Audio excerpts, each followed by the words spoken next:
Welcome by my YouTube channel. कैसे हैं आप लोग? आशा करते हैं अच्छे होंगे। आज हम लोगों का थीम है क्लास 11th हिंदी का जो हमारा फर्स्ट लेसन है, यानी हमारा दिगंत भाग 1। इसका क्या है? दिगंत भाग 1 का फर्स्ट लेसन है पूष की रात। ठीक है, इसके राइटर कौन है? तो मुंशी प्रेमचंद्र जी। उन्हीं की लिखी हुई कहानी को हम आज पढ़ेंगे और आप लोग हमारी वीडियो पर बने रहेंगे। बारी बारी से हम लोग इसी में से ऑब्जेक्टिव और सब्जेक्टिव सारे क्वेश्चन आपको इसी में से आ जाएंगे। इसलिए हमारी चैप्टर मतलब वीडियो को आसानी से देखते रहेंगे ताकि आप लोगों को अच्छी से समझ आ जाए। ठीक है, तो हम लोग चलते हैं अपने वीडियो की तरफ कि हमारा वीडियो क्या कह रहा है। चलिए भाई, तो हम लोग पढ़ रहे थे उनका जन्म कब हुआ? 31 जुलाई 1880, मृत्यु 1936। इनके पिता क्या थे? अजाब राय एक मीर मुंशी का काम करते थे, यानी पोस्टमैन थे एक तरह से। और उनकी माता का नाम आनंदी देवी थी, याद रखेंगे। इनके माता का क्या नाम? आनंदी देवी। और ये इनकी शादी जो है ना, मात्र 15 वर्ष की उम्र में कर दी गई थी। और इनकी जो पहली पत्नी थी वो अच्छी नहीं थी, रंग की तो जो थी सो थी ही, साथ ही समझिए बचन की भी मीठी नहीं थी, यानी करबी बचन, रंग भी करबी यानी काली काली थी। और शरीर का भी समझिए तो वो अजाब यानी इनसे प्रेमचंद्र जी से काफी क्या थे? मोटे थे, यानी हर मायने में वो अच्छी नहीं थी। साथ ही साथ वह पढ़ी लिखी भी नहीं थी, जिसके कारण इनके साथ इनका संबंध अच्छा नहीं रहता था। उनकी पत्नी का संबंध मुंशी जी से अच्छा नहीं रहता था, जिसके कारण क्या होता है कि इनके बाद ये क्या करते हैं, उनको छोड़ करके दूसरी शादी कर लेते हैं और शिवरानी देवी से। वो दूसरी शादी किससे करते हैं? शिवरानी देवी से। कारण इसका क्या था कि उनके पिता तो 15 वर्ष की उम्र में शादी कर दिए। बाद में जब प्रेमचंद्र जी जब इस विभाग में जुड़े, शिक्षा के विभाग से जुड़े, तो क्या होता है कि ये उस समय ना आर्य समाज के शादी से काफी प्रभावित होते थे और विधवा विवाह के ये समर्थक थे। विधवा विवाह समर्थक यानी कि उस समय क्या होता था कि लोग विधवा की लड़की से शादी करना नहीं चाहते थे, लेकिन ये विधवा विवाह के समर्थक थे। इसीलिए क्या होते हैं कि एक विधवा लड़की थी शिवरानी देवी, बचपन से विधवा थी, उसी से ये शादी कर लेते हैं। लेकिन इनके जीवन में शिवरानी देवी का बड़ा महत्व हुआ। जब ये आई उनके जीवन में तो उन्होंने ही प्रेरणा दी इनको लिखने की। यानी आज जो हम लोग प्रेमचंद जी के बारे में पढ़ते हैं, इन किनका योगदान? तो समझिए तो शिवरानी देवी का योगदान था। उन्होंने ही उनको प्रेरणा दिया कि आप क्यों नहीं लिखते हैं। तो लिखने का काम उन्होंने शुरू किया और उनके बाद आज उन्हें कलम का जादूगर कहा जाता है। मुंशी प्रेमचंद को क्या कहा जाता है? कलम का जादूगर। ठीक है, 1998 मैट्रिक के बाद ये स्कूल के शिक्षक बन गए, यानी कि इनकी घर की आर्थिक स्थिति अच्छी नहीं थी। 7 वर्ष की उम्र में इनकी माँ की मृत्यु हो गई और 14 वर्ष की उम्र में इनके पिता की मृत्यु हो गई, याद रखेंगे। मत 7 वर्ष की उम्र में इनकी क्या हो गई? माँ की मृत्यु, और 14 वर्ष की उम्र में पिता की मृत्यु। अब बताइए, इनकी घर की स्थिति बड़ा ही दयनीय हो गई। इनके घर में और छोटे भाई बहन भी थे। कुल 5 परिवार थे, जिसके कारण इनको खिलाने पिलाने का खर्चा इन पर आ गया। 15 वर्ष की मेरी शादी हो गई, तो कुल मिलाकर के समझिए कि आर्थिक स्थिति अच्छी नहीं थी। क्योंकि जब इनके पिता थे ना, तब भी आर्थिक स्थिति नहीं। इनके पिता की भी 2 पत्नियां थी, जिनके कारण इनके और इनकी माँ जो है ना हमेशा बीमार रहा करती थी। कमाई कम होती थी, बीमारी ज्यादा होती थी, जिसके कारण यह क्या हो गए, घर की स्थिति अच्छी नहीं रहती थी। अब क्या होते हैं, ये घर से काफी थोड़ा सा मतलब परेशान रहने लगे और कमाने की। अब क्या होता है, 1998 मैट्रिक के बाद ये शिक्षक बन गए, माने गांव के ही एक विद्यालय में ये पढ़ाने लिखाने का काम शुरू कर दिए। इसके बाद उन्होंने अपनी जिंदगी की शुरुआत लेखन से शुरू की है और उनके बहुत सारे उपन्यास और किताबें, कहानियां इत्यादि संग्रह हैं। लगभग 300 से ज्यादा इनकी कहानियां हैं, जिनमें उनके प्रमुख उपन्यास में है असरारे माविद, जो इसलिए क्योंकि ये उर्दू के, इनकी पढ़ाई जो शुरू हुई थी उर्दू से शुरू हुई थी, तो उर्दू में ही सबसे पहले कहानियां लिखी और उपन्यास लिखा। तो सबसे पहला उनका जो उपन्यास है असरारे माविद, ये कौन है? उर्दू में है। उसके बाद दूसरा उपन्यास है हस खुरमा, ये भी क्या है? उर्दू में ही है। इसके अलावा उन्होंने सेवा सदन, रंगभूमि, कायाकल्प, निर्मला, गबन और इत्यादि कई उपन्यास उन्होंने लिखा। और सेवा सदन हिंदी हिंदी में पहली उनकी उपन्यास है। तो याद रखेंगे, पहली उर्दू उपन्यास कौन है उनका? असरारे माविद। और दूसरा कौन है? सेवा सदन हिंदी की पहली उपन्यास है। उनकी लास्ट उपन्यास था मंगलसूत्र, ठीक है ना, मंगलसूत्र इनका लास्ट उपन्यास था। लिखते लिखते मर गए थे, जिसके कारण इनकी अधूरी रह गई। तो इनका एक दूसरा पहला बेटा जो था, उन्होंने इस उपन्यास को पूरा किया था। तो आप समझ रहे हैं, क्योंकि इनकी आर्थिक स्थिति दयनीय थी, दिन दिन रात रात भर लिखते थे। जब ये बैठ जाते थे लिखने के लिए, तो ये समय नहीं देखते थे कि रात हो गया कि दिन हो गया, कितना घंटा बीत गया, ये नहीं देखते थे। बस लिखना है तो लिखते चले जाते थे। जिसके कारण इनकी स्थिति अच्छी नहीं रहती थी। और बीमार पड़ने के कारण धीरे धीरे क्या हो गए, बहुत कम ही उम्र में, यानी 1880 में जन्म लिए, 1936 में मरे, यानी 56 वर्ष की आयु में इनकी मृत्यु हो जाती है। ये थे हमारे।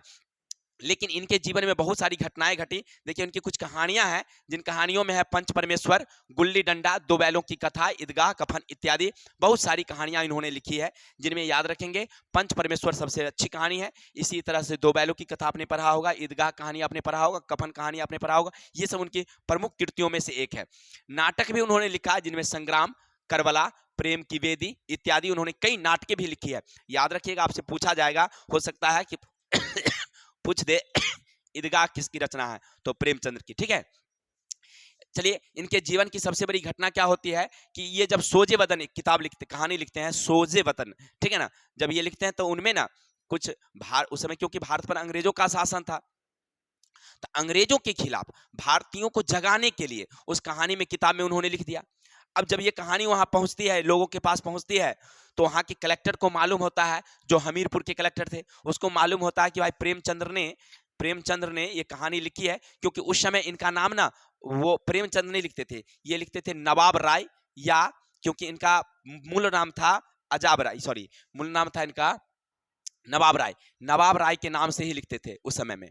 तो नवाब राय के नाम से लिखते थे, तो इन मालूम हुआ कि भाई ये किताब किसने लिखा, सोजे बदन नवाब राय। तो आकर के, यानी कलेक्टर खुद, हमीरपुर के जो कलेक्टर थे, और इनको आदेश दिया, इनको चेतावनी दी कि अगर तुम किताब लिखोगे अभी से, अगर कोई भी किताब तुमने छापा, तो इसके बाद तुम्हें जेल जाना पड़ेगा। तो भाई चिंता में पड़ गए कि भाई अब क्या करें, अब तो किताब लिखना नहीं है, कोई कहानी लिख नहीं सकते हैं। तो फिर उन्होंने क्या किया, उनके एक मित्र थे, अजीज मित्र बने, माने काफी गहरे मित्र थे, जिनका नाम था दया नारायण निगम। उन्होंने कहा कि तुम नवाब राय के नाम से नहीं लिख सकते, नवाब राय के नाम से नहीं लिख सकते, लेकिन तुम अपना नाम ही चेंज कर दो। माने तुम जो लिखते हो ना, तो तुम्हें नवाब राय के नाम से न जानता है, तो तुम नाम चेंज कर दो और नाम रखो प्रेमचंद्र, ठीक है।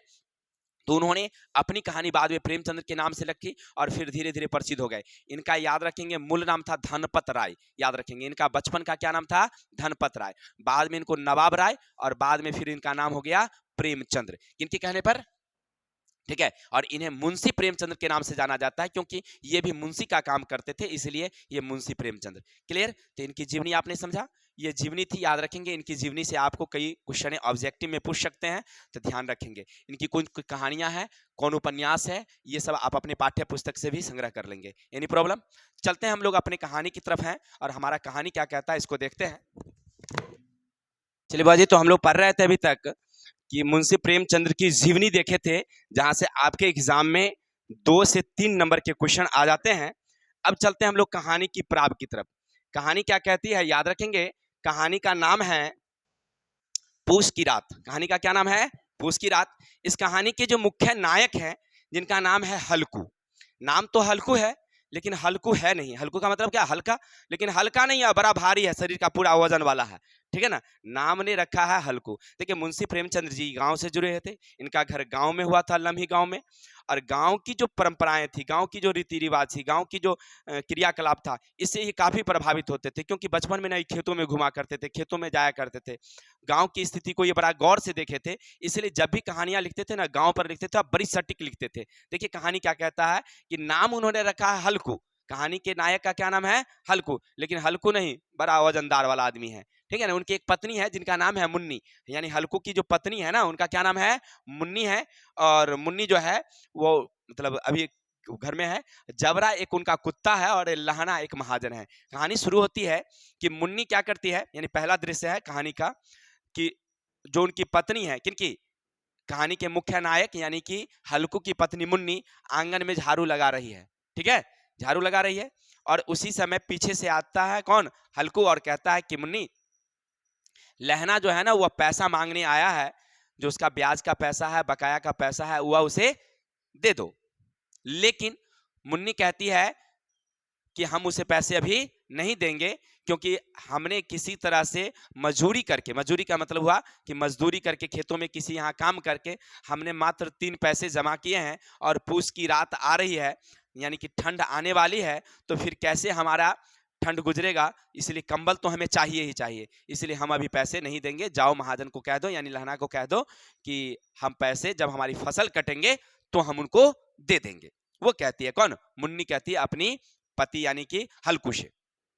वो तो कह देती है, लेकिन हल्कू उस वहां पर जवाब देता है कि देख, अगर पैसे नहीं देगी तो लहना जो है गालियां देगा, और गालियां सहना मुझे अच्छा नहीं होगा, इसीलिए लाओ दे दो। मुन्नी की थोड़ी समय के लिए तो भौएं तन जाती है, और वह कहती है क्या उसका मतलब राज है कि वह गालियां देगा, लेकिन फिर कुछ समय के लिए स्तब्ध हो जाती है। यानी कहने का अर्थ है कि उसको लगता है, मुन्नी को यह महसूस होता है कि हो ना हो लहना कहीं गाली दे दे, और किसी पत्नी को, उसके पति को कोई अगर सामने में गाली दे तो थोड़ा सा उसे अच्छा नहीं लगता, उसके मतलब मान सम्मान का ठेस पहुंचता है।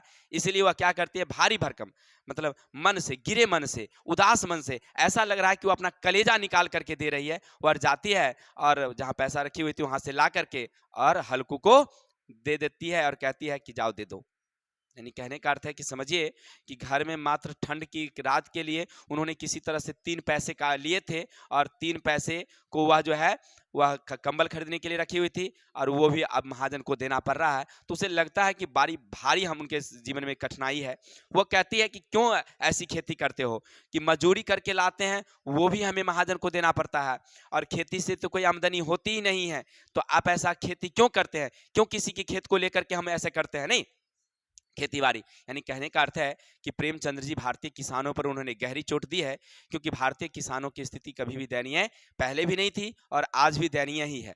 नहीं, उससे बढ़िया है कि मजदूरी करें, उससे ज्यादा फायदे होते हैं, और खेती करने वाले किसानों की स्थिति अच्छी नहीं है। ठीक है ना? यानी हमेशा भी देखा गया है कि खेत जिनके पास जो भी है, किसी तरह से अगर खेती बाड़ी करते हैं तो उनकी स्थिति अच्छी नहीं रहती है। तो उन्होंने, प्रेमचंद्र जी यहाँ पर क्या कहते हैं कि हल्को के बारे में, कि हल्कू पैसा लेकर के और चलता है, और भारी मन से, भारी मन का मतलब क्या है कि वहां पर मतलब वह जाता है काफी मतलब धीरे धीरे, और जाकर के हल्कू को दे देता है, पैसा दे देता है, दृश्य खत्म हो जाती है। कहानी का पहला दृश्य हमारा खत्म। अब कहानी का दूसरा दृश्य शुरू होता है, याद रखेंगे।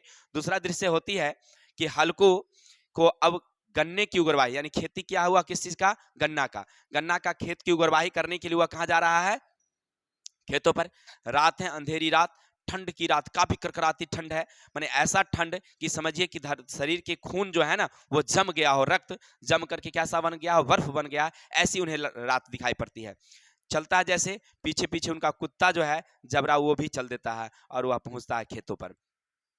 चलिए, कहानी होती है कि खेत पर हल्कू और उनके कुत्ते दोनों बैठे हुए हैं, और हल्कू को काफी ठंड लगता है, और ठंड के कारण कुत्ता भी जो है वो कू कू कू की आवाज जो है कर निकाल रहा है, मैंने उसको भी ठंड लग रहा है, और उधर किसको आवाज ठंड लग रहा है, हल्कू को ठंड लग रहा है। तो हल्कू कहता है जबरा से, अरे कहे थे ना तुमको नहीं आने के लिए, तुमको लगा कि हम जा रहे हैं हलवा पूरी खाने के लिए, चल दिया हमारे पीछे पीछे, अब मरो ठंड में, बड़ा आया है हमारे साथ तो ठंड में मरो। नहीं, तो वो क्या करता है, हल्कू कुत्ते को ऐसा कहता है और प्यार से उसके सिर को सहलाता है।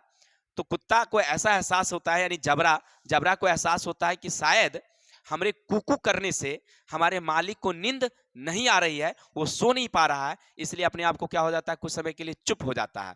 चुप हो जाना मतलब क्या, मैंने कुछ समय के लिए अपनी शांति, आवाज को कम कर देता है, लेकिन ठंड तो उसे लग ही रहा था। फिर हल्कू अपनी आवाज को मतलब शांति को भंग करते हुए कहता है कि देख, चिंता मत कर, कल हम जो है ना यहाँ पर पुआल बिछा देंगे, और तुम उस पुआल में घुस करके बैठना, तो तुम्हें ठंड कम लगेगी। नहीं, ठंड थोड़ी कम होने वाला, ठंड कम लगेगी, लेकिन वह ऐसे करता है। ठीक, जबरा क्या करता है, उठता है, और जबरा उठ करके अपनी दोनों पैर मालिक के पैरों पर रखता है, और अपनी मुंह को उसके मुंह के पास ले जाता है। कुत्ता यानी जबरा जो है अपनी मुंह को कहाँ ले जाता है, मालिक यानी हल्कू के मुंह के पास ले जाता है। तो गर्म सांसें, यानी कुत्ता के मुंह से निकली हुई जो गर्म सांसें हैं, हल्कू को जब लगता है तो उसे लगता है कि इसके शरीर में गर्मी है, और एहसास एक अलग सी होती है, और उसको जबरा को वह गोद में ले लेता है। अब कुत्ते के शरीर से बदबू आ रहा है, लेकिन वो बदबू भी उसे अभी क्या लग रहा है, अच्छा लग रहा है, क्योंकि ठंड में बचने के लिए तो एक पास में चाहिए ना, तो पास में उसको पकड़ करके कुत्ते को बैठा हुआ है ठंड में, और ठंड लग रही है। फिर कहता है जबरा देख, वह आकाश को देखता है और कहता है कि देखते हैं कि तारे अभी तक कहाँ गुजरे हैं, सप्तर्षि कहाँ तक निकल गए हैं।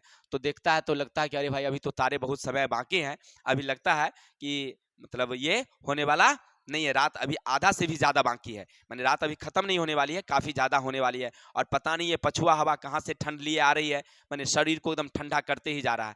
ऐसा वो महसूस करता है कौन? हल्कू। तो कहता है कि जबरा ऐसा करते हैं कि एक चीलम और पी लेते हैं, सात तो हम पहले ही पी चुके हैं, एक चीलम और। यानी कहने का अर्थ है कि गांव के लोग ना काम करते करते कभी कभी नशा पान भी कर लिया करते हैं। तो हल्कू क्या करता है, एक चीलम निकालता है और उसमें से जो आग अंगीठी, अंगीठी में से आग निकालता है, उसमें रखता है, चीलम लगाता है। कहता है देखो इससे तो गर्मी आती नहीं है, थोड़ा सा मन बहल जाता है। देखिए नशा करने से क्या होता है कि वास्तविक समस्या का हल नहीं, नशा नहीं है। लोग कोई चीज में जब डिप्रेशन में आता है, तनाव में आता है, तो कोई लोग नशा करने लगता है या कोई तरह की हानि करती है। देखिए वो समस्या का हल नहीं है, समस्या का हल नशा नहीं, केवल मन भुलाने के लिए लोग कर लेता है। लेकिन समस्या का हल क्या है, जो वास्तविक चीज होती है। तो वहां पर हल्कू क्या करता है, कहता है कि इसे ठंड तो जाती नहीं है, लेकिन केवल मन बहल जाता है। और चीलम निकालता है, चीलम पीता है। इधर जबरा को एहसास होता है कि लगता है कि खेतों में कोई जानवर जो है प्रवेश कर रहा है, इसलिए वह उठता है और दौड़ करके आवाज लगाता है, यानी कुत्ता भौंकता है और भौंक करके दूर तक चला जाता है। हल्कू फिर से आवाज लगाता है, जबरा आ आ। फिर आवाज लगता है, धू धू, मैंने कुत्ता को ललकारता है कि जाओ फसल को देखो, कोई जानवर है उसको नहीं, ऐसे करके। तो कुत्ता फिर जोर करके चारों तरफ दौड़ता है, कहीं पर कुछ जानवर नहीं है, लेकिन फिर भी वो कुत्ता दौड़ता है। यानी कहने का अर्थ है कर्तव्यनिष्ठ कुत्ता है, अपने मालिक के प्रति बड़ा वफादार है। वह जाता है और घूम घाम करके फिर वापस आ जाता है। इधर हल्कू को लगता है कि ठंड बहुत ज्यादा है, ऐसा ठंड की लगता है कि आज जान लेकर के ही जाएगा, पूरा शरीर हमारा रक्त जमते जा रहा है, हाथ पांव ठिठुर गया, तो बिल्कुल ऐसा। और उसके पास ओढ़ने के लिए भी तो कोई कंबल नहीं है, और पुरानी जो कंबले हैं उससे उसका ठंड गुजर नहीं रहा है। इसलिए वो सोचता है कि क्यों नहीं पास के ही बाग में, बगल में ही एक आम का बाग था, उसी में कुछ पत्तियां जो है झड़ी हुई थी, सोचा क्यों नहीं चल करके वहीं पर कुछ अलाव जलाया जाए। जब तक उधर से जबरा भी आ जाता है, वह क्या करता है, बगल के खेत में जाता है और कुछ अरहर के पेड़ है, उस अरहर के पेड़ के पौधों को उखाड़ लेता है और उससे झाड़ू बना लेता है। झाड़ू समझ रहे हैं ना, 3 4 5 पत्ते को पौधे को जोड़ देता है, जिसके कारण लकड़ियां वाला एक झाड़ू हो जाता है। वह लेकर के वह चलता है, और एक हाथ में अंगीठी कुछ ले लेता है, वही आग जो ताकि उसको जलाया जाए, और लेकर के चलता है। उसको ये भी डर है कि हो ना हो कोई लोग को लगेगा कि लगता है कि कोई चोर है, नहीं, या कोई भूत प्रेत है, जो भाई इस रात, अंधेरी रात में, इतनी भरी रात में कौन पत्ता को साफ कर रहा है, नहीं। फिर करे तो करे क्या, डर तो है। फिर उसे ये भी डर है कि हो ना हो उस पत्ते के अंदर में कोई छिपा हो। छिपा का मतलब क्या हो सकता है, सांप कीड़े बिच्छू कोई भी छिपा हो, नहीं, ये भी उसको डर है। लेकिन फिर भी क्या करे, तो मजबूरी में जाना पड़ता है। और आगे आगे जबरा और पीछे पीछे क्या है, हल्कू जाते हैं झाड़ू लेकर के, और झाड़ू से वो पत्ती को क्या करते हैं, बुहारना शुरू कर देते हैं। इसी बहार के क्रम में, जैसे बुहारता है, उसी क्रम में क्या होता है कि जबरा को ना एक हड्डी मिल जाता है। ठीक है, हड्डी, और कुत्ते की तो आदतें होती है, वो हड्डी मिला, हड्डी को बैठ करके वो अपना चबाना शुरू कर देता है। और इधर मालिक क्या करता है, पत्ती को बटोर के थोड़ा ही समय बटोरता है कि बहुत बड़ी, क्योंकि पत्तियां गिरी हुई थी बहुत ज्यादा, सब एक बड़ा ढेर बन जाता है। उसमें क्या करता है, वो अंगीठी रख करके उसमें आग तैयार कर लेता है, एकदम धंधरा हो जाता है, फिर लहकता है, नहीं, एकदम मन, जैसे शरीर में गर्मी लगती है, मन प्रफुल्लित हो जाता है, खुश हो जाता है, प्रसन्न हो जाता है। हल्कू को लगता है कि अब हमारी जान बच जाएगी, नहीं तो ये ठंड तो हमारी जान ले ही लेता, नहीं, ऐसा उसको लगता है। वो क्या करता है, झट से उसके पास जो चादर उधर था, जो पुरानी वाली, उसको हटा देता है, आराम से एकदम बैठ करके पाँव हाथ शरीर को पूरा सेकता है, पूरा गर्मी उसके शरीर में आ जाता है। और कुत्ता भी उधर जो हड्डी चबा रहा था वो भी आता है, और उसको भी लगता है कि ये कुछ गर्मी महसूस होता है, क्योंकि वहां पर ठंड थी, आग के पास है तो उसको ठंड, थोड़ा सा गर्मी महसूस होता है। वो भी प्रसन्न होकर के क्या करता है, वो जंप लगाता है आग के ऊपर से, नहीं, कुत्ता कभी ऊपर से इधर आता है, इधर से उधर आता है, नहीं, यानी समझिए कि मालिक के प्रसन्नता को व्यक्त करने के लिए कुत्ता भी क्या करता है, उसके आग के ऊपर उछलता है। और मालिक यानी हल्कू कहता है कि देख, तू आग से ऊपर से कूद रहा है, अगर लपट लग जाएगी, यानी आग लग जाएगी, तो कल मुन्नी को मत कह देना कि हमने तुमको कहा था ऊपर कूदने के लिए और हमने मना नहीं किया था। यानी कहने का अर्थ है कि समझिए, तो हमारे गांव की स्थिति में क्या है कि पत्नी से ना हमेशा पति को क्या रहता है, डर लगा रहता है कि कुछ ना कुछ भला बुरा कहे। देखिए कैसी प्रेमचंद्र जी ने ऐसी कहानियां लिखा कि लगता है कि मन भाव की दशा को वो व्यक्त कर रहे हैं। अगला क्या बोलने वाला है, अगला क्या बोलने वाला है, कहानी क्या घटने वाली है, इस चीज को वो पहले भाप लेते थे और वो कहानी में वो लिखते थे। तो वो कह देता है, फिर भी क्या होता है कि वो जबरा उधर चला जाता है और हल्कू वो आग को जब सेकता है तो उसे थोड़ा सा गर्म महसूस होता है। तो गर्म महसूस धीरे धीरे पत्तियां सब जल करके क्या हो जाती है, शांत हो जाती है, केवल राख बच जाता है। अब हल्कू को फिर से ठंड महसूस होने लगता है। और इधर लगता है कि खेत में ना नीलगायों की, यानी जो गन्ना का खेत जिसकी रखवाली करने गया हुआ था हल्कू, उस खेत में लगता है नीलगायों की झुंड आ गई है। तो जबरा को ऐसा महसूस होता है, जबरा वहां पर दौड़ते हुए जाता है खेत के पास, ठीक है ना, और भौंकना शुरू करता है। हल्कू को पहले तो गर्मी महसूस हुई, लेकिन अब फिर धीरे धीरे आग खत्म हो गई, ठंड महसूस होता है। अब इसका हिम्मत नहीं हो रहा है कि अब वहां पर वह जाए। लगता है कि अब उसको चला ही नहीं हो रहा है, उठा ही नहीं हो रहा है, बस ऐसा मतलब लग रहा है कि उसका पूरा रक्त शरीर सब जम गया है, अब जा नहीं सकता है। इसलिए क्या करता है, वह उसे एहसास होता है, महसूस होता है कि हमारे खेतों में कोई नीलगाय की झुंड आ गई है। थोड़ी देर बाद उसे महसूस होता है कि फसल को कोई रौंद रहा है, तोड़ रहा है, पट-पट की आवाज आ रही है गन्ना को। नहीं, नीलगाय जो है उसको गन्ना के पत्ती को खाता है, तोड़ता है, तो कट-कट की आवाज आती है, पट-पट की। लेकिन हल्कू का हिम्मत नहीं है कि अब उठ के जाए। इतनी ठंड, इतनी कड़ाके की ठंड जिसके कारण वो चल नहीं सकता। माने जहां बैठा हुआ वहां बैठा हुआ है। बस वो क्या करता है, उसी राख पर जो है सो जाता है। आंख लग जाती है थोड़ी सी, क्योंकि सारी रात जगा रहा। थोड़ी सी गर्मी का एहसास हुआ था, राख भी गर्म था, जगह गर्म हो गया था, वो जगह जहां पर वह बैठा हुआ था, इसके कारण वह राख पर ही सो जाता है। ठीक है। और इधर क्या है, उधर एहसास हो रहा है, कुत्ता भौंक रहा है, लेकिन वह नीलगायों पर कोई असर नहीं हो रहा। यानी कर्तव्यनिष्ठ कुत्ता अपना गला फाड़ फाड़ करके चिल्ला रहा है, ऐसा चिल्ला रहा है कि जैसे उसको नोच खाएगा, लेकिन नीलगायों की झुंड पर उसका कोई असर नहीं होता है। कुत्ता भौंकते भौंकते भौंकते पता नहीं क्या हुआ, और इधर हल्कू भी सो जाता है, और इधर कुत्ता भी जा करके, और जो मचानी बना हुआ था मचान के नीचे, वह भी जा करके सो जाता है। समय होता है, काफी समय होने के बाद जब हल्कू घर नहीं पहुंचता है, तब मुन्नी पहुंचती है और देखती है, तो पहले तो फसल पड़ जाती है, क्योंकि खेतों पर उसको पता नहीं था कि उनका हर पति हल्कू जो है वह बाग में है, बगीचा में। तो वह पहले खेत पर जाती है, देखती है वहां नहीं है, वहां पर कुत्ता बैठा हुआ था केवल। ठीक है ना, कुत्ता जो है वह उसमें सोया हुआ था, ऐसा सोया हुआ था समझिए कि वह मृत हो गया है, माने वो अपनी जान निकाल दिया मालिक के कारण, समझिए ऐसा वो एकदम स्तब्ध हुआ सोया हुआ था, पूरा फसल बर्बाद था। मुन्नी जब पहुंचती है कहाँ, बाग में, बगीचे में, वहां देखती है कि हल्कू सोया है, उसे उठाती है कि उठिए उठिए, क्या अभी तक सोए रहेंगे, इतनी देरी हो गई है, बताइए। उठते हैं जब हल्कू, तो उनकी पत्नी कहती है कि आप आए थे फसल की रखवाली करने के लिए, और आप कहाँ सोए हुए हैं, क्या हो गया, फसल की रखवाली कर रहे हैं। अब देखिए हल्कू क्या करता है वहां पर, बस बहाना बना देता है कि होना हो पत्नी कुछ बात कहे। देखिए डर तो उसको पत्नी का बहुत था, नहीं, लेकिन वह कहता है, बहाना कर देता है कि देखो तुमको फसल की पड़ी है, हम तो रात में मरते मरते बचे हैं ना, रात में बहुत जोर पेट से दर्द हो गया था, तो पेट में दर्द हो गया ना, तो बचने वाला नहीं था, हम कैसे कैसे आकर के यहाँ सोए हैं, तब जाकर आराम हुआ है। देखिए वो ऐसा था नहीं उसको, लेकिन वो झूठ बोल देता है पत्नी को कि होना हो पत्नी बात कहे, ऐसा कुछ बहाना कर देंगे, भाई मरते मरते बचे हैं, तो इसका थोड़ा सा मन बहल जाए, नहीं हमको बात उतना कहे, ऐसा कहने के लिए उसको बहाना कर देते कि हमको पेट दर्द था, हम मरते मरते बचे हैं, तुमको फसल की लगी है। तो पत्नी कहती है, तो ठीक है ना, सब तबीयत ठीक है ना हो भाई, तो हाँ हाँ ठीक है, अब चलिए। तो कहते हैं कि अब जो है आप यहाँ सोया, उधर सारा फसल जो है नीलगाय क्या कर दिया, बर्बाद कर दिया पूरा। तो हल्कू पूछता है, क्या तुम खेत पर से होके आ रही हो, तो हाँ हम खेत से होके आ रहे हैं। दोनों उठते हैं और जाते हैं खेत पर। नहीं, मुन्नी को तो बड़ी चिंता है खेत देख करके, अरे भाई अब क्या करेंगे, महाजन को पैसा कहाँ से देंगे, जो खेत वाले जो किसान हैं जिनका खेत है, तो उनकी जो होती है मलगुजारी कहाँ से देंगे। नहीं, अब तो फिर से हमें मजदूरी करना पड़ेगा, मजदूरी करके जो पैसे आएंगे वो घर गृहस्थी कैसे चलेगी, फिर मालिक को कैसे देंगे पैसा, इसकी चिंता मुन्नी को। नहीं भाई, फसल तैयार हुआ, फसल अब कटने वाली थी कुछ दिनों में, और फसल बर्बाद हो जाता है, इसकी चिंता। लेकिन हल्कू बड़ा मने मने प्रसन्न है।